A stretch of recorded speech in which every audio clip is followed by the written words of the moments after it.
दुर्ग के पुलिस कप्तान जी को सोचना चाहिए। उस दिन विधायक रिकेश सेन ने भिलाई 3 थाने में 500 लोगों को लेकर रात को घुस गया बिना सूचना के। हम क्यों लग रहा है कि मामले को दबाया जा रहा है? क्योंकि जैसे जो कंप्लेनर है वो सामने आने को तैयार नहीं कह रहे हैं, जो एसपी साहब हैं वो कह रहे हैं कि उन्होंने खुद पुलिस प्रशासन होश में आओ, होश में आओ, होश में आओ। पुलिस तेरी गुंडागर्दी नहीं चलेगी, नहीं चलेगी। पुलिस तेरी तानाशाही नहीं चलेगी, नहीं चलेगी। दुर्ग पुलिस होश में आओ, होश में आओ, होश में आओ। होश में आके काम करो, काम करो, काम करो। बिना किसी अनुमति के, बिना किसी आधार के इनके द्वारा यहाँ पर एक हस्ताक्षर अभियान के लिए बैठा गया था और उसको हमने, चूँकि इनके पास अनुमति नहीं थी तो उस चीज़ को हम अब यहाँ पे इस जिले का प्रभारी मंत्री है विजय शर्मा, जो गृह मंत्री भी है, उसको कोई मतलब नहीं है। इस जिले का सांसद बोल देता है एसपी आईजी को, उनसे भी किसी को कोई मतलब नहीं है ना। चोर की दाढ़ी में तिनका। तो जिला पुलिस अधीक्षक के द्वारा एक शांतिपूर्ण आंदोलन में लाठीचार्ज करवाया गया। कुछ दिवस पूर्व छत्तीसगढ़ के माननीय पूर्व मुख्यमंत्री भूपेश बघेल जी ने इस मामले को एक मंच के माध्यम से उठाया कि डीपीएस मामले को दबा दिया गया। इसमें पुलिस प्रशासन की महत्वपूर्ण भूमिका है। क्यों विधायक रिकेश सेन और एसपी की क्या साठगांठ है, उससे एसपी के क्या संबंध है? एक छात्रा के साथ यौन शोषण की बातें सरगर्मी बनी हुई थी। उसमें पिछले दिनों जो पुलिस प्रशासन के खिलाफ कांग्रेसियों का गुस्सा फूटा था। उन्हें विश्वास नहीं था कि जो पुलिस प्रशासन है वो इस मामले में ढंग से काम कर रही है, इसलिए आंदोलन भी हुआ था। और भिलाई 3 थाने में लाठीचार्ज जैसी घटना हुई थी। उसके बाद में कांग्रेसियों को लगता है कि अभी भी, हालांकि अभी पुलिस ने एफआईआर दर्ज कर दी है और विवेचना जारी है ऐसा कह रहे हैं, लेकिन जो कांग्रेसी हैं उन्हें लगता है कि पुलिस की विवेचना सही नहीं हो सकती, सही दिशा में नहीं हो सकती और कई मामले में लीपापोती करने की कोशिशें हो रही हैं। अभी हस्ताक्षर अभियान चला रहे हैं इस मामले में जैन देशमुख हैं। जैन, बताइए क्या करना चाहते हैं? जी, इस मामले में जिस प्रकार से पुलिस प्रशासन का रवैया 2 महीने बाद इतनी ज़्यादा राजनीति होने के बाद भाजपा के सांसद, कांग्रेस के विधायकों के द्वारा, छत्तीसगढ़ के पूर्व मुख्यमंत्री जी के द्वारा आरोप प्रत्यारोप लगाया गया, तब कहीं जाके इसमें अज्ञात के खिलाफ एफआईआर पुलिस ने दर्ज की। कहीं ना कहीं मामले को दबा दिया गया था 2 महीने से। और क्योंकि डीपीएस स्कूल एक हाई प्रोफाइल स्कूल है, यहाँ पे ना कोई गरीब पढ़ता है, आरटीई को छोड़ दे तो ना कोई गरीब है ना कोई मध्यम वर्गीय है, हाई प्रोफाइल लोगों के बच्चे पढ़ते हैं। स्कूल प्रशासन के द्वारा, स्कूल प्रबंधन के द्वारा और पुलिस प्रशासन के द्वारा स्कूल के नाम को बचाने के लिए एक नाबालिग छात्रा के साथ अन्याय किया जा रहा है। ऐसा क्यों लग रहा है कि मामले को दबाया जा रहा है? क्योंकि जैसे जो कंप्लेनर है वो सामने आने को तैयार नहीं कह रहे हैं, जो एसपी साहब हैं वो कह रहे हैं कि उन्होंने खुद इन्वेस्टिगेट किया, कोई भी चीज़ें इस तरह की तथ्य सामने नहीं आई हैं। उसके बाद भी आप लोगों के दबाव या आंदोलन के बाद में एफआईआर हुई है। एफआईआर में जांच का एक प्रोसेस रहता है, तो जांच का प्रोसेस क्यों आप लोगों को भरोसा नहीं? भाई, एक तो स्कूल है, छोटा सा स्कूल है, 1000-2000 की जनसंख्या है। उसमें जो है वहाँ पे सीसीटीवी है, वहाँ पे जो है स्टाफ्स हैं, है ना। कई सारे स्टाफ को ट्रांसफ़र कर दिया गया। पहले ये जो है संदिग्ध है कि स्टाफ का ट्रांसफ़र कैसे हो गया। दूसरा, कुछ लोगों का कहना है कुछ सीसीटीवी फुटेज हटा दिए गए हैं वहाँ पे, कुछ लोगों का कहना है, तो हम लोगों को एकदम कन्फर्मेशन नहीं। तीसरा और महत्वपूर्ण बात, जब आरोप लगा कि इस मामले को दबा दिया गया, पेरेंट्स के ऊपर दबाव है करके, पेरेंट्स ने एमएलसी कराया, सब कराया, लेकिन उसके बाद दोबारा वो लोग अस्पताल भी नहीं गए और पुलिस प्रशासन के पास भी नहीं गए। तो कहीं ना कहीं एक दबाव पालकों के ऊपर भी है। और 2 महीने बाद यदि कोई तथ्य नहीं था तो कैसे अज्ञात के खिलाफ एफआईआर दर्ज कर दिया आप? चोर की दाढ़ी में तिनके वाली बात है ये, और कुछ नहीं है। क्या कहना चाहेंगे? देखिए, हमारे माननीय पूर्व मुख्यमंत्री जी ने इस मामले को बड़ी प्रमुखता से, अभी जांच के विषय में प्रमुखता से उठाया। उसी के तारतम्य में यूथ कांग्रेस के हमारे साथीगण लोग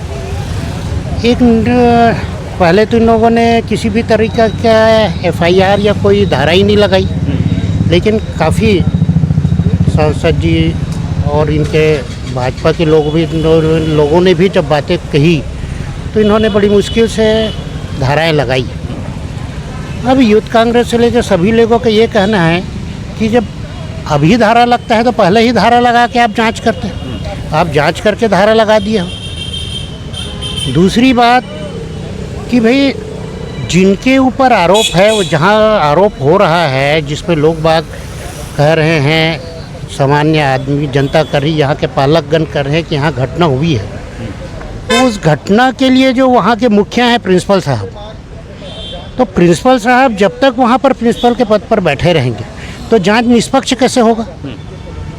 जैसे कि भूपेश बघेल जी ने भी अपनी बातों में कहा था कि जो कंप्लेनर है उनसे उन्हें कम्युनिकेट करने की कोशिश की, लेकिन कंप्लेनर सामने आने को तैयार नहीं है। तो क्या लगता है आपको कि घटना को आप कैसे पुष्ट करेंगे कि हुई ही है घटना, जब कंप्लेनर ही सामने नहीं आ रहा है, कोई कंप्लेन करने वाला ही नहीं है? देखिए, कंप्लेनर सामने नहीं आया है और शहर में घटनाएं होते रहेगी ऐसे तो है नहीं। ये जिम्मेदारी तो प्रशासन की बनती है। घटना हो गई है, स्वतः संज्ञान में लेके करेंगे। आखिर किए ना उन्होंने, पक्ष को लगाए ना, बाद में लगाए ना। तो आप लगाने के बाद हमारा ये कहना है, यूथ कांग्रेस की साथियों लोग का भी ये कहना है कि यदि वहाँ पर जो सबसे बड़े अधिकारी हैं प्रिंसिपल साहब, और प्रिंसिपल साहब जब तक वह उस कुर्सी में बैठे रहेंगे तो जांच के निष्पक्षता पे संदेह है। तो साथियों का कहना है कि भाई इसमें निष्पक्ष जब धारा लगी हुई है, घटनाएं हुई नहीं हुई है वो तो जांच के बाद पता चलेगा, लेकिन ये कहना है कि भाई आप निष्पक्ष जांच करवाइए और जब तक प्रिंसिपल साहब है तब तक जांच हो नहीं सकती। जैसे कि जैन से बात कर रहे थे कुछ देर पहले, तो वो कह रहे थे कि जुडिशरी सिस्टम से कुछ मांग करेंगे कि जुडिशरी पैनल रहे और उसमें जांच हो, क्योंकि आप लोग कह रहे हैं पुलिस की जांच पे। तो क्या इसका प्रोसेस आप लोगों ने क्या सोचा है, क्या विचार है? आगे विचार विमर्श करके इसमें जो होगा सर्वसम्मति से निर्णय लेके आगे बढ़ेंगे। ये इस तरह से बातें आ रही हैं कांग्रेस की ओर से, जो पक्ष रखा जा रहा है उन्हें ऐसा कहना है कांग्रेसियों का कि जो पुलिस की जांच है वो इन मामलों में तथ्यात्मक नहीं है और मामले में लीपापोती करने की कोशिश या कवायद की जा रही है। अब इन मामलों में पुलिस की जांच किस मोड़ पे पहुंची है और आगे पुलिस प्रशासन इन मामलों को किस तरह से हैंडल करती है, वो सारे विषय देखने लायक होंगे। लेकिन अभी भी जो युवा वर्ग है, जो जैन देशमुख है, उनका कहना है ये जुडिशरी सिस्टम की मांग की हो आप लोग जांच के लिए, वो थोड़ा बता दो क्या है। जी, माननीय सर्वोच्च न्यायालय के न्यायाधीश महोदय हैं और उच्च न्यायालय के न्यायाधीश महोदय हैं, दोनों को हम लोग दोनों माननीय न्यायाधीशों को हम लोग पत्र के माध्यम से ये गुहार लगा रहे हैं, क्योंकि ये एक्ट ऐसा है कि इसमें थर्ड पर्सन जो है न्याय नहीं मांग सकता। इसके लिए पीड़ित परिवार को सामने आना पड़ेगा, या तो फिर न्यायालय इसकी जांच करा सकती है, पुलिस प्रशासन को इसमें न्याय दिलाने का काम होता है। लेकिन यहाँ की दुर्ग की पुलिस प्रशासन जो है वो न्याय दिलाने के पक्ष में पीड़ित परिवार को नहीं लग रहा है और कहीं ना कहीं डीपीएस प्रबंधन के साथ खड़ा हुआ नज़र आ रहा है। इसके लिए हम लोग, ये जो न्याय दिलाने के पक्ष में नहीं लग रहा है वो इसके पीछे क्या मंशा हो सकती है, आपका क्या कहना है? पुलिस प्रशासन पे जो आरोप है वो क्या हो सकता है? जी भाई, इस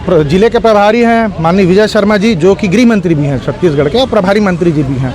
उनके संज्ञान में भी ये मामला है, वो भी इस मामले में चुप बैठे हैं। कहीं ना कहीं भारतीय जनता पार्टी के नेताओं की मौन स्वीकृति है, बड़े नेताओं की मौन स्वीकृति है इस मामले में कि डीपीएस प्रबंधन का साथ देना है करके। ये बहुत ही दुर्भाग्य की बात है। एक और भारतीय जनता पार्टी पूरे बंगाल में जो दुर्घटना, बंगाल में जो अपराध हुआ, संगीन अपराध हुआ, उसके लिए पूरे देश में आंदोलन करती है, प्रदर्शन करती है और कलकत्ता बंगाल सरकार को जो है में सीबीआई जांच करवाती है, वहीं इस मामले को दबाने का प्रयास करती है। इसके लिए भी एसआईटी का गठन किया जाता है। कांग्रेस सरकार बंगाल के मामले में कुछ तो नहीं बोलती? नहीं, बिल्कुल भी बोलती है। हमारे कई नेताओं ने स्टेटमेंट दिया है और दिल्ली में हमारे बंगाल के, कलकत्ता के ही हमारे एक नेता ने ममता सरकार के खिलाफ में स्टेटमेंट दिया है अभी कुछ दिन पहले। ऐसा नहीं है, और लेकिन मैं वही तो बोल रहा हूँ ना भाई, यहाँ पे आपने पूरे देश में वो किया, सीबीआई जांच की, यहाँ पे ठीक है ना, आपकी सरकार है, आप लोग आवाज़ नहीं उठा पा रहे हैं, विपक्ष आवाज़ उठा रहा है। विपक्ष की आवाज़ को बंद करने के लिए कुछ स्तरीय जांच करवाइए ना, और मामले को दबाया जा रहा है और डर के जो है मामले में फंसते हुए नजर आ रही थी अगर पुलिस प्रशासन, इसलिए 2 महीने बाद इन लोगों ने एफआईआर करवा दिया। जी, बहुत शुक्रिया। ये जैन देशमुख है और मुकेश चंद्राकर और उनके साथ हुए कांग्रेसी हैं। ये डीपीएस स्कूल है, यहीं का मामला है और इस साल ये स्कूल का मामला है और साफ तौर पर मामला बहुत संवेदनशील है।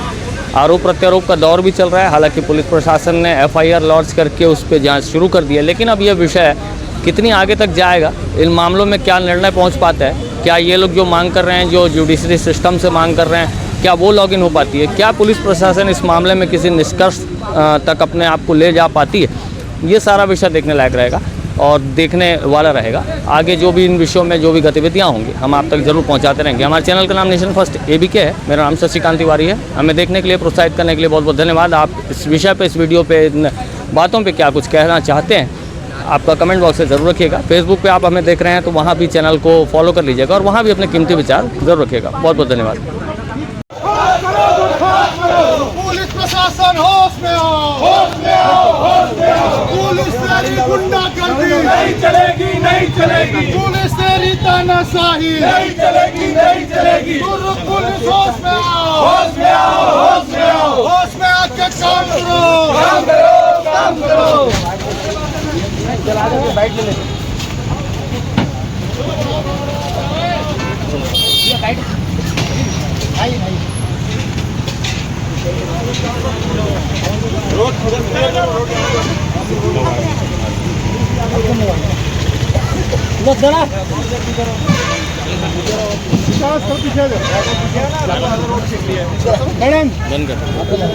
क्या हुआ है उसमें? यह एक संवेदनशील मामला है और इस पर एफआईआर किया गया, एफआईआर करके जांच की जा रही है।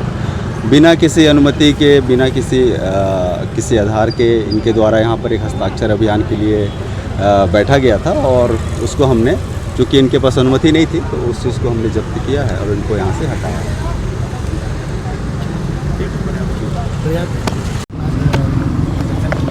जी, हम लोग जो 2 महीने पहले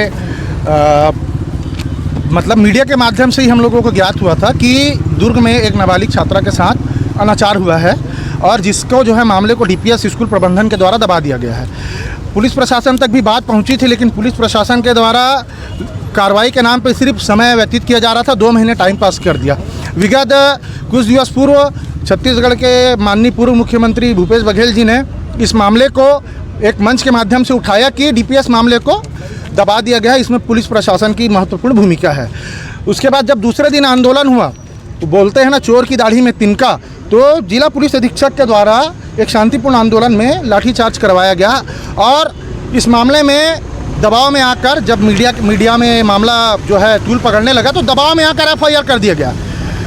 जो वो अपनी दाढ़ी में तिनका खोज रहे हैं और पुलिस प्रशासन और डीपीएस प्रबंधन की भूमिका संदिग्ध है, जिसके विरोध में हम लोग अब यहाँ पे इस जिले का प्रभारी मंत्री है विजय शर्मा, जो गृह मंत्री भी है, उसको कोई मतलब नहीं है। इस जिले का सांसद बोल देता है एसपी आईजी को, उनसे भी किसी को कोई मतलब नहीं है। यहाँ पे पुलिस प्रशासन के द्वारा डीपीएस प्रबंधन से मिलकर मामले को दबा दिया गया है, जिसमें एक न्यायिक जांच के लिए माननीय उच्च न्यायालय बिलासपुर और सर्वोच्च न्यायालय नई दिल्ली भारत सरकार, वहाँ के मुख्य न्यायाधीशों को हम लोग पत्र लिख के इस मामले में जांच करवाने, निष्पक्ष जांच करवाने की और पीड़िता को न्याय देने के लिए, पीड़ित परिवार को न्याय देने के लिए हस्ताक्षर अभियान चलाना चाह रहे थे, जिसके लिए कलेक्टर को ज्ञापन दिए, एसडीएम को ज्ञापन दिए, सूचना दिए और संबंधित थाने में दिए। अब ये लोग बोलते हैं कि परमिशन लेके आओ।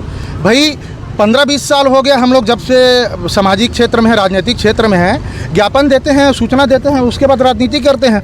हम आज तक के परमिशन लिए ही नहीं किसी कार्यक्रम का, और ये लोग हम लोगों को परमिशन लेने के लिए बोलते हैं। हर दूसरे दिन 2 लोगों की हत्या होती है, 3 लोगों की हत्या होती है दुर्ग में। क्या उन लोगों को छूट है? उन लोगों को परमिशन लेने की आवश्यकता नहीं है। ये बहुत बड़ी बात है, इस दुर्ग के पुलिस कप्तान जी को सोचना चाहिए। उस दिन विधायक रिकेश सेन ने भिलाई 3 थाने में 500 लोगों को लेकर रात को घुस गया बिना सूचना के। हम लोग सूचना देके आंदोलन कर रहे हैं, लाठी भी खाए, 150 लोगों के खिलाफ एफआईआर हुआ।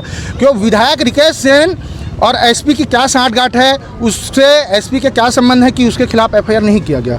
ये पुलिस प्रशासन की ये जो कार्यप्रणाली है और रवैया है, इस पर सवाल उठाता है। और ये हस्ताक्षर अभियान, आज ये लोगों ने हमारा सामान जब्त कर लिया है। हस्ताक्षर अभियान जारी रहेगा और आने वाले समय में हम लोग फिर से हर हाट बाजार में, हर चौक में, हर कॉलेज, हर स्कूल में हस्ताक्षर अभियान करेंगे। अब आप पर्चा देंगे? मैं जयंत देशमुख, जिला अध्यक्ष दुर्ग ग्रामीण युवा कांग्रेस। पुलिस का ये कहना है जैसे एफआईआर हुआ है जी, एफआईआर पर क्या भरोसा नहीं है?